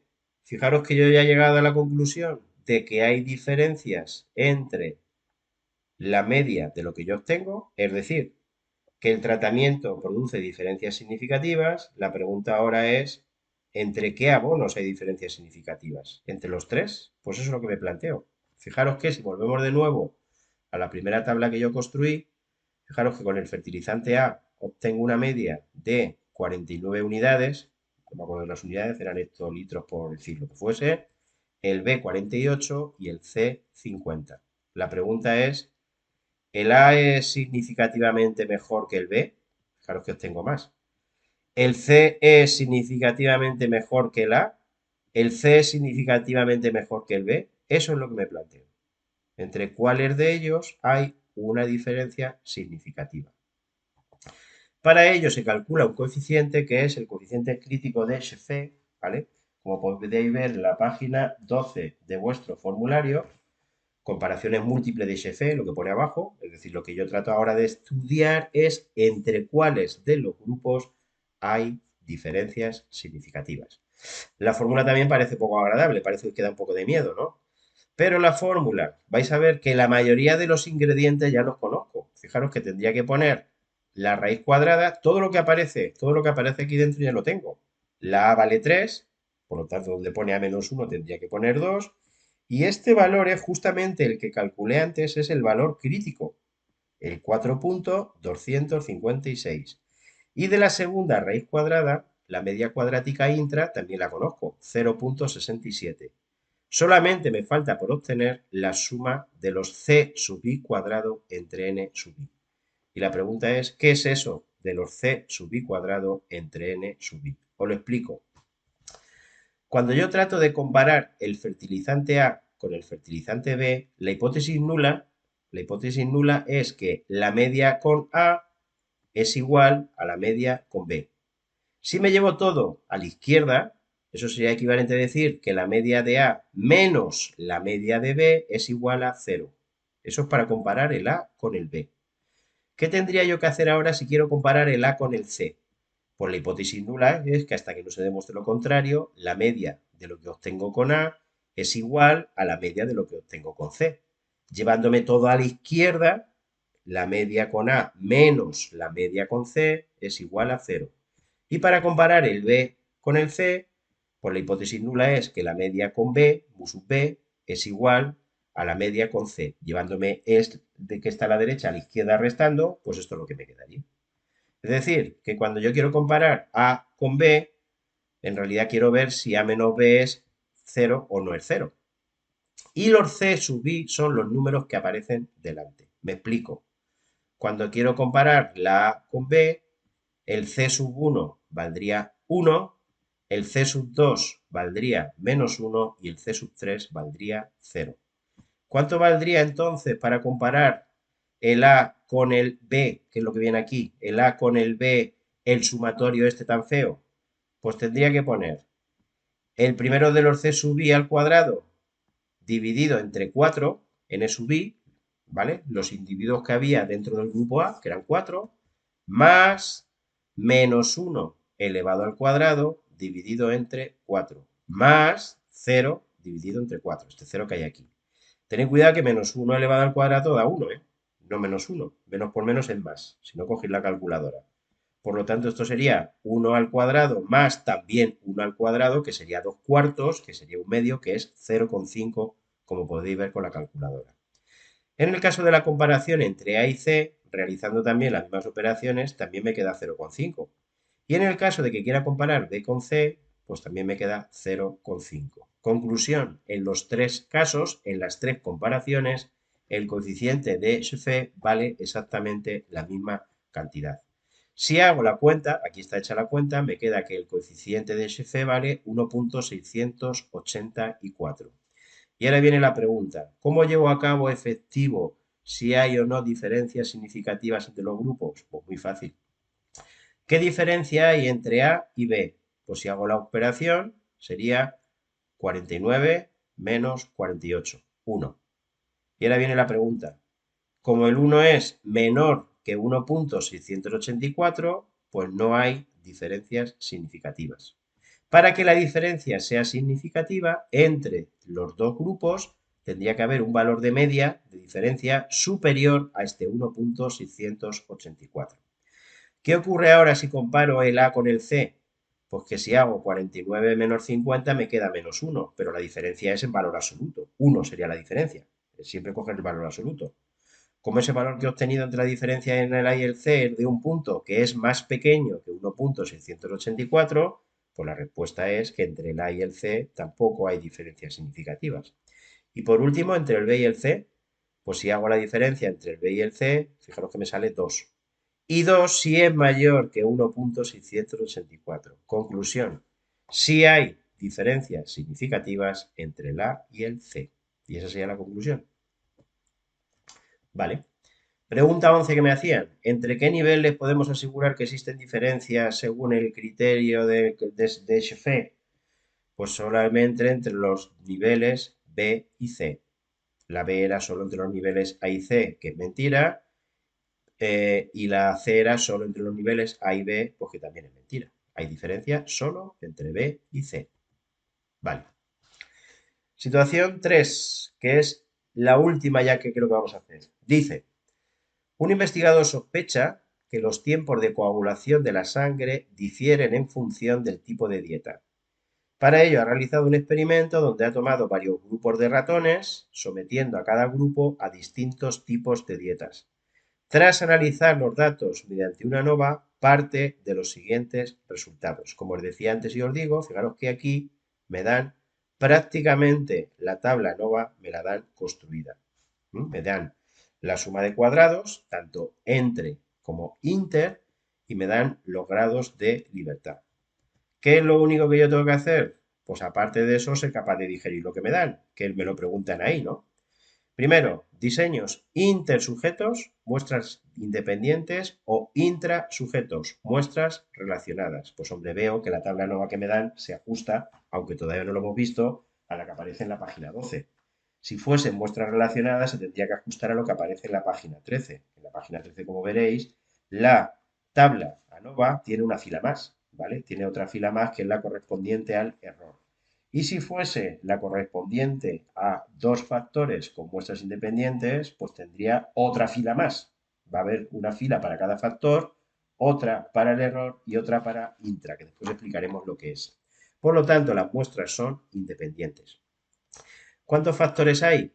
Pues hombre, el único factor, que eso sí que lo deduzco yo con el enunciado del problema, es la dieta. El factor diferencial lo que provoca que pueda haber o no diferencia entre la coagulación, pues es el tipo de dieta. ¿Cuántos niveles hay? Pues fijaros que aquí, en este 3, yo sé que ese 3 se corresponde con A-1. Pues hombre, si A-1 vale 3, ¿a qué número sumándole 1 me da 3? Pues evidentemente tiene que ser 4, ¿vale? Por lo tanto, hay 4 niveles, hay 4 tipos de dietas. Bien, eh, ¿efectos fijos o efectos aleatorios? Pues efectos fijos. Me hablan de un tipo de dieta, no me dicen cuál, pero será una dieta concreta. Pues una dieta a base de, no sé, no me lo dicen. ¿Diseños equilibrados o no equilibrados? Pues no lo sabemos. ¿Mm? Me dicen ahora, asumiendo un diseño equilibrado, ¿cuántos animales habría en cada grupo? Es otra de las preguntas que me hacen. Asumiendo, desde el supuesto que el diseño es equilibrado, ¿cómo puedo yo deducir eso? Pues fijaros que yo ya sé que la A vale 4 y el total, el n-1, o sea, el total lo saco de aquí abajo. El total sería 24, porque fijaros que este número que aparece en la tabla nova es n mayúscula menos 1. ¿Qué número restado con 1 no me da 23? Pues el 24. Por lo tanto, si hay un total de 24 ratones, los cuales los he dividido en 4 grupos, en 4 niveles, pues evidentemente a cada uno de ellos le tiene que tocar 6. La respuesta correcta sería 6, en el caso de que fuese equilibrado. Me dice ahora que formule las hipótesis, las que siempre decimos. La hipótesis alternativa es que existe diferencia significativa entre al menos uno de los 4 grupos. Fijaros que son 4 grupos. La hipótesis nula es que la media en los 4 grupos va a ser la misma. Vale. Por lo tanto, la hipótesis nula planteada, pues sería, ¿cuál sería? Pues sería la A. Mu sub i es igual a mu sub j para todos los valores i distinto de j. Esa sería la hipótesis nula. La B no es correcta porque precisamente la B plantea que hay alguna diferencia y la C no tiene nada que ver. La C tiene que ver con el planteamiento general del modelo de tabla ANOVA para realizar el ANOVA, análisis de la varianza. Vale. Calcule usted el estadístico del contraste. Pues lo tenemos casi todo, como ya os he dicho. Para calcular la media cuadrática inter, pues tendría que dividir 228 entre 3 y eso sale 76. Para calcular la media cuadrática intra tendría que dividir 112 entre 20 y eso me sale 5,6. Y para calcular la F, el estadístico del contraste, tendría que dividir 76 entre 5,6 y eso me queda 13,57. Y los grados de libertad serían 3 y 20 respectivamente. ¿Vale? Tendría que calcular ahora el valor crítico con un nivel de confianza del 95%. Pues de nuevo me doy a la misma página del formulario. Página 37, los que valen la n son respectivamente 3 y 20 y el valor crítico, como podéis ver, es 3,098. Y ya por último, ¿qué es lo que yo tengo que hacer ahora? Pues decidir. ¿Cuál será la decisión? Bueno, esas son las preguntas. Con un nivel de confianza del 95%, la pregunta es, ¿se mantiene la hipótesis nula? Comparamos el estadístico del contraste con el valor crítico, como quiera que el estadístico del contraste era 13,57, que es mayor que 3,098, además mucho mayor, pues la respuesta es, ¿cuál? ¿Cuál sería la respuesta? Pues la respuesta es que efectivamente hay evidencias para decir que el tipo de coagulación, el tiempo de coagulación depende de la dieta. Dice ahora si tendremos que realizar comparaciones a posteriori. Pues la respuesta es que sí. Si hemos visto que hay diferencias entre los tiempos de coagulación, pues tendremos que ver ahora entre cuáles de los grupos, como hicimos antes, hay diferencias. ¿Mm? Con lo cual la opción correcta es que sí, sí tendremos que hacerlos y a partir lo tendremos que hacer del coeficiente de Schoeffel. Volvemos a repetir lo mismo que antes explicamos. Vale. Esto es exactamente lo mismo. Cuando quiero comparar A con B, pues los parámetros serían el número que va delante de la A, que es 1, el número que va delante de la B es menos 1 y el número que va delante de la C, que es 0. Aquí no hay C. Esos son los coeficientes C sub i. 1, menos 1 y 0. Cuando quiero comparar A con C, pues esto sería, ¿no? Como todos los grupos me sale el mismo resultado, veis que en todos los grupos me sale el mismo resultado, ¿no? 0,33. Pues el valor del coeficiente de HF valdría 4,14. Y eso es una de las preguntas que me hacen. Con un nivel de confianza del 95%, que es el correspondiente a este valor que antes calculé, ¿cuál sería el valor mínimo que tendría que haber entre la diferencia de las medias de dos de los grupos para que la diferencia se pueda catalogar como significativa? Pues la respuesta es que debería haber una diferencia de al menos 4,14. Vale. El último. Me dicen, vamos a ver que justamente este lo voy a hacer, bueno, aparte por repasar un poquito, para ver esto de aquí arriba. ¿Qué se hace cuando queremos estudiar si hay diferencia no entre un grupo y otro, sino entre la media de un grupo y la de otros dos grupos tomadas en conjunto? Ahora después llegaremos. El ejemplo es un ejemplo del libro, el ejemplo 5,5 de la página 178. Me dice que supongamos que tenemos una muestra aleatoria de 21 sujetos que puntúa alto en ansiedad, es decir, sujetos que padecen ansiedad, podríamos resumir. Aleatoriamente los distribuyo en tres grupos de 7 sujetos cada uno, está claro. A los 7 integrantes del primer grupo les doy 0,05 miligramos de un medicamento A, utilizado usualmente contra la ansiedad. A los 7 del segundo grupo les suministramos 0,10 miligramos de un medicamento B que está en fase experimental. Y a los 7 del grupo D les doy 0,20 miligramos de otro medicamento también experimental. Tras suministrarle la medicación, pasado el tiempo de asimilación, el que se necesite, medimos mediante un test el grado de ansiedad de todos ellos, resultando que en el primer grupo la media es de 11,7143, en el segundo grupo la media de ansiedad es de 15,43 y en el tercer grupo de 8,57. Me dan en este caso la media cuadrática inter 9,46 y me da la suma de cuadrados totales 473,78. A. Identifica el tipo de diseño. Pues hombre, tenemos un diseño de tres grupos independientes, intersujetos. Fijaros que los 21 sujetos al azar los reparto 7 de cada uno de ellos en cada uno de los grupos y todos los grupos son del mismo tamaño. Por lo tanto, es un diseño intersujetos, ¿vale? Equilibrado. A cada grupo les aplicamos un tratamiento diferente, hay un único factor, con tres niveles. ¿vale? Le damos a uno la medicación a otro la B y a otro la C. El único factor que puede explicar esta diferencia que observo entre la medida de los grupos es la medicación que están tomando. Y eso es lo que quiere el investigador estudiar. Complete usted la tabla nova y calcule el valor del estadístico del contraste. Me dice en el B. Muy bien. Directamente en un problema de este tipo me tengo que ir a la tabla nova y tengo que digerir la información que me están dando. Fijaros que me están dando la media cuadrática inter, el 90.46, yo lo enchufo aquí. Media cuadrática entre niveles, ¿vale? Inter. Y luego me dan la suma de cuadrados totales. La suma de cuadrados totales, o suma cuadrática total, vale 473,78. Perfecto. Vamos a ver cómo a partir de ahí yo me las tengo que apañar o que ingeniar para rellenar toda la tabla y así poder calcular el estadístico del contraste, ¿no? Vale, vamos a avanzar.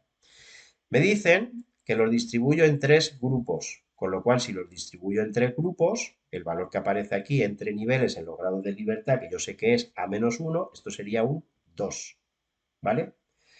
También sé que tengo 21 sujetos, por lo tanto, aquí, dentro de los niveles, los grados de libertad serían n-a. Por lo tanto, sería 21 menos 3, que son 18.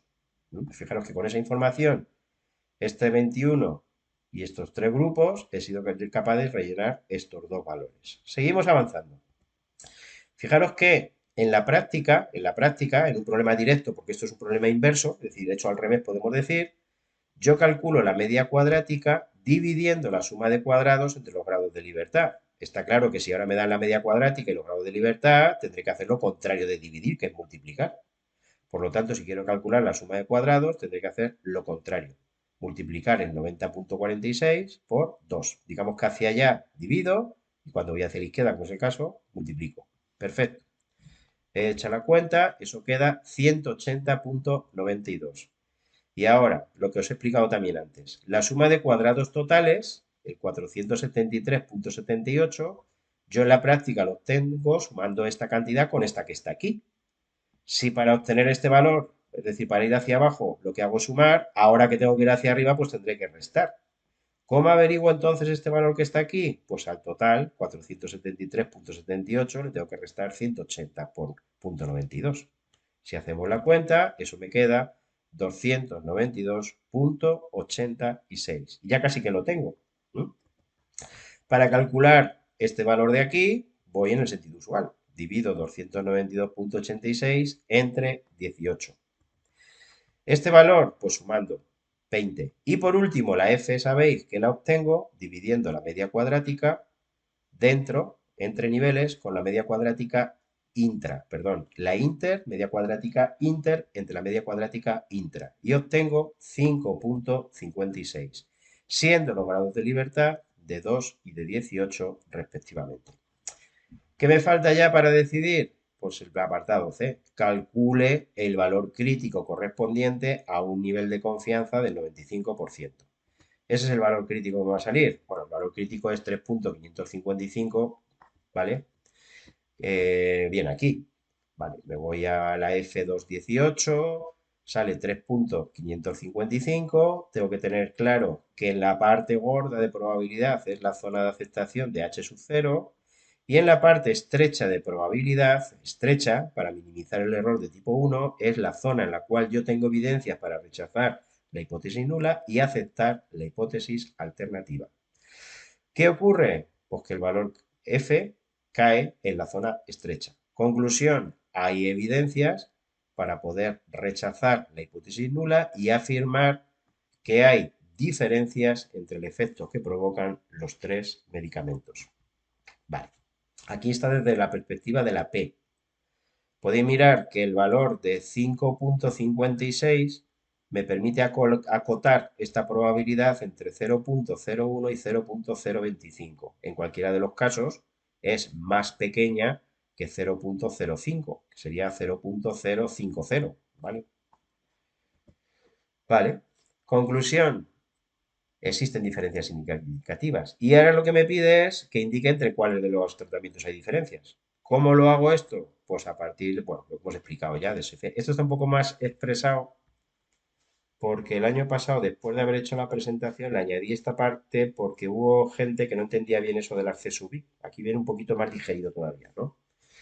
Por ejemplo, si yo quiero comparar si hay diferencias entre el tratamiento tradicional, cuando les doy la medicación A, y el primero experimental, le doy la segunda, equivalente, como decía antes de palabra, equivalente es cuando yo quiero hacer una comparación entre dos medidas, siempre me lo llevo a la izquierda. Pues este me lo llevaría a la izquierda.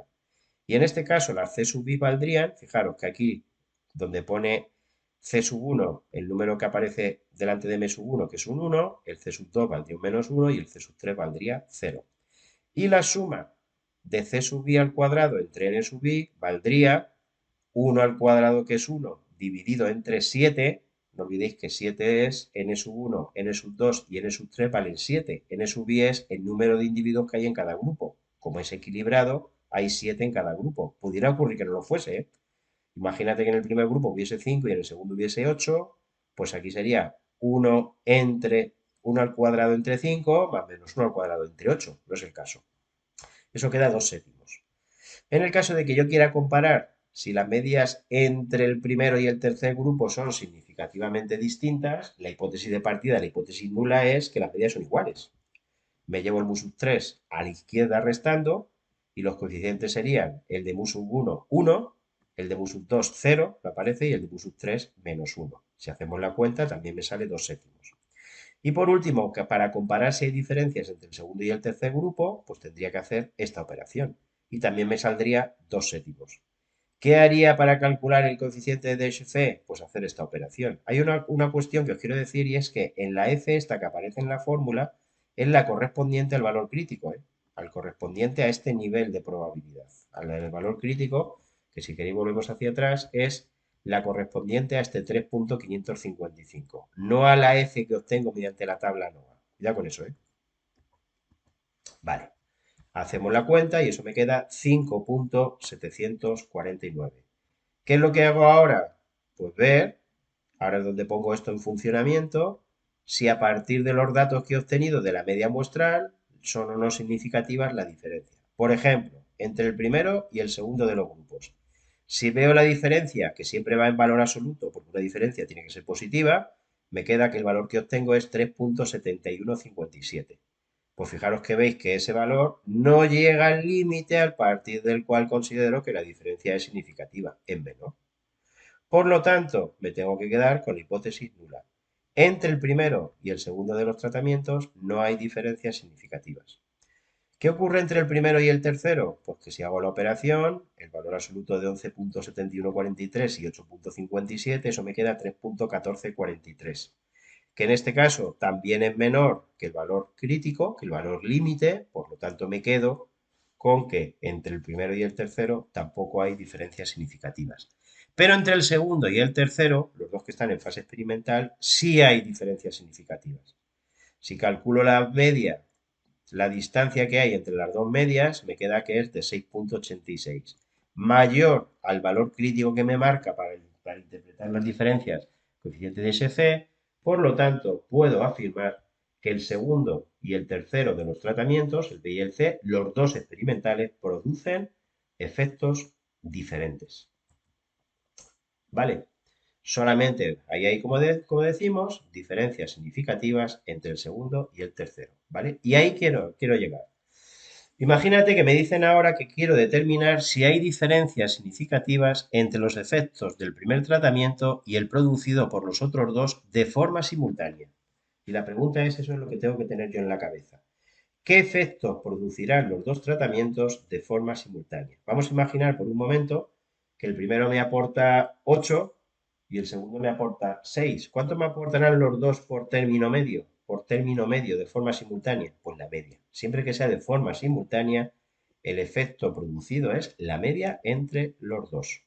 Por lo tanto, lo que yo tengo que analizar en este caso es si el efecto producido por el primer tratamiento es igual que al promedio del efecto producido por los otros dos. ¿Vale? Esto es lo que tengo que tener claro. Siempre que sean dos en su conjunto es el promedio. ¿Qué tendría que hacer? Pues lo mismo que antes, llevarme todo esto a la izquierda. Para llevarme todo esto a la izquierda, lo primero que haría es el 2 que está dividiendo, esto significa dividiendo, pasa multiplicando. No sé cómo os manejáis con ecuaciones, pero lo que está dividiendo pasa multiplicando. Y pasaría a esta situación de aquí. El 2 mu sub 1 igual a mu 2 más mu 3. ¿Qué haría ahora con mu 2 y con mu 3? Pasarlo restando. La hipótesis nula es 2 mu 1 menos mu 2 menos mu 3. ¿Cuánto valdría entonces los c sub bis? Pues el c sub 1, el número que va delante de mu 1 vale 2, el c sub 2, que sería menos 1, y el c sub 3, menos 1. ¿Cuánto valdría en este caso, en esta comparación, la suma de c sub i cuadrado entre ni? Pues sería 2 al cuadrado, 4, 2 al cuadrado es 4, dividido entre 7, más menos 1 al cuadrado, que es 1, dividido entre 7, más menos 1 al cuadrado, que es 1, dividido entre 7. En total eso queda 6 sétimos. Calculo el coeficiente de Shefe correspondiente a esta comparación. Todos los demás parámetros lo tengo, lo único que varía este 6 sétimos y el valor que obtengo es 9,96. ¿Cuál sería entonces la conclusión? Pues vamos a verlo. La comparación expresada en los términos que he obtenido de los valores muestrales me llevaría a hacer esta operación. 2 por 11,7143, que es la media muestral del primer grupo, menos 15,43 menos 8,57. Y el valor que me sale, ¿qué es lo que me lleva? Pues a aceptar h sub 0. Es decir, que no hay diferencias significativas entre el efecto que produce el primer tratamiento y el provocado por los otros dos si se toman de forma conjunta, con un nivel de confianza del 91,5%. Ahí vienen algunos ejemplos para calcular el coeficiente de Shefe en algunas comparaciones. Dicho con palabras, esta comparación sería ver si hay o no diferencia significativa entre el efecto que produce el primer tratamiento y el efecto que producen tomados de forma conjunta el segundo y el tercero, justamente el que he hecho antes. Este de aquí, el ejemplo 2, sería en un caso en el que tuviésemos 5 tratamientos diferentes, la pregunta que tendría que analizar es si el efecto que produce el quinto tratamiento es igual que el que producen en tomados de forma conjunta el segundo y el cuarto. El 3, un poco más complicado. Si el efecto que producen los tratamientos 1 y 5 tomados de forma conjunta, tengo que dividir entre 2 porque son 2, es igual que el efecto que producen los tratamientos 2, 3 y 4 tomados de forma conjunta. Por eso aquí tengo que dividir entre 3, ¿vale? La media es siempre dividir entre el total.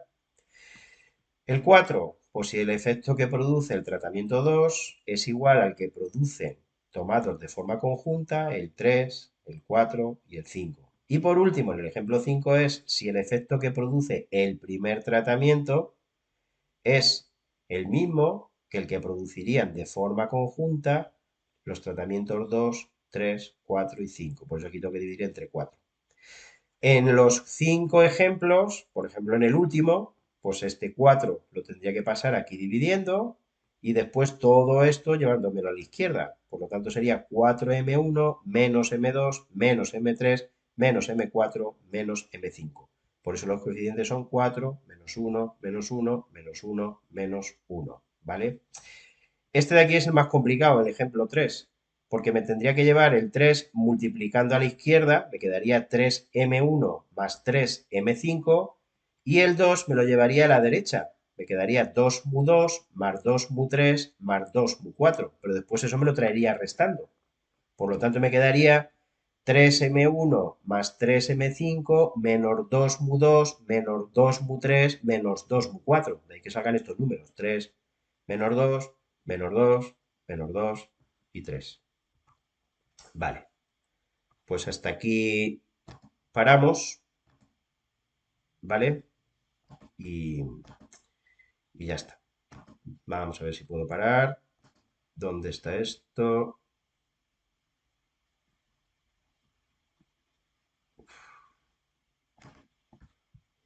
Vamos a ver si lo puedo parar. Se me ha quedado un poco largo, 1 hora 44 minutos.